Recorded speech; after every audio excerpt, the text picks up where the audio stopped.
Hi guys, magandang araw po sa inyong lahat. Pasensya na po kayo, medyo ang aking lalamunan ng Makati, no?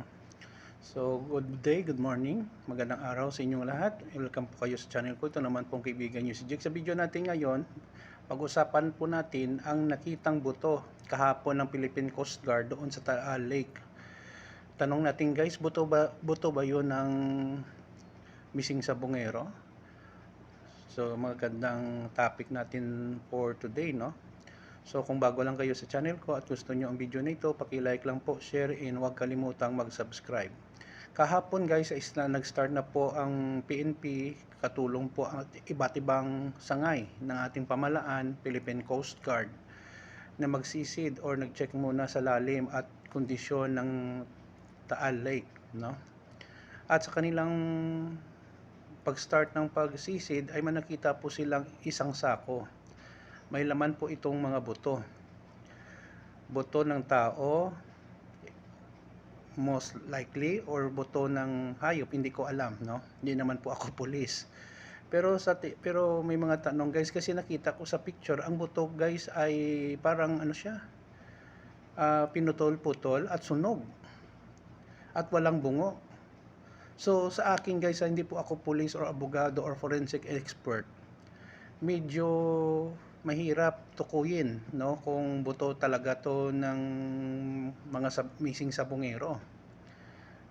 Madaling ma-identify kung buto ng tao. Kaso lang, sunog ang mga buto at wasak, no? So, medyo ano din medyo pahirapan din ma-identify, no? So, ano ba ang mga ano natin nang kailangan po ito ng masusing investigasyon, no?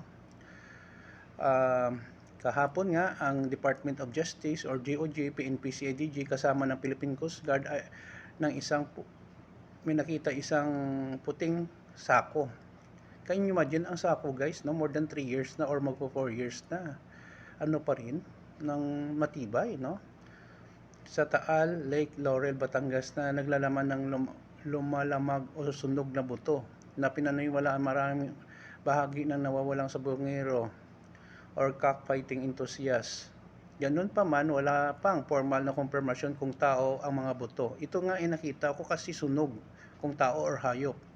At lalo hindi pa sigurado sila kung kabilang sa mga nawawala. Ito guys ang malaking katanungan, no? Kasi ang buto guys, no, ay sobrang sunog, no? Iwan ko kung madala po ito ng DNA, no?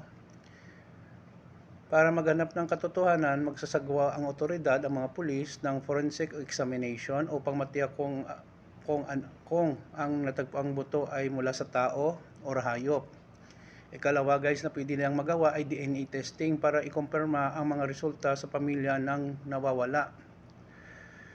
Ayon sa DOJ, ito ay posibleng malaking breakthrough, ngunit dapat itong tignan ng maingat at may siyentipikong pag-iingat. Tama naman guys, hindi po tayo padalos-dalos ng konklusyon kasi baka buto yun ng hayop, no? Nilagay lang doon para mag-confuse ang ating otoridad, no? Hindi pa rin kinukonfirma ang connection sa kaso na nawalang sabongero habang hinintay ang mga resulta ng forensic and DNA testing. So napaka misteryoso ang nakitang buto doon sa Taal Lake, no? At saka ito pang isang problema. Kaya ba ng DNA matest kahit sunog? At saka lahat ng mga biktima, mga relatives, kamag-anak ng missing sabongero? Kasi may iba doon na ayaw na mag-file ng kaso. What if ang DNA hindi magkatugma doon sa lahat ng mga kamag-anak na gusto maghanap ng hustisya? Bilong pala ito sa nagpabayad ayon sa whistleblower na si alias Tutoy. Malaking problema din sa PNP, no? So we will not speculate na guys, no, kasi mahirap na makagawa tayo ng maling konklusyon sa nangyayari. Mag-observe tayo ng mga developments sa ganitong kaso. Napaka-interesting po at very mysterious. Sana po masolve po ito. Ayon nga kay General Torres, madali lang ito isosolve kahit wala pang kooperasyon ng mga witnesses at testigo. Iwan ko lang, pautot lang to ni General Torres, no? Pero I believe they can help this, no, solve this problem, no, this crime. Yun lang po guys. Maraming salamat sa inyong panonood. Please like, share, and huwag kalimutan mag-subscribe sa channel ko. Mahal ko po kayo. Ingat po kayo lagi. Ito naman pong kaibigan nyo si Jake. Paalam.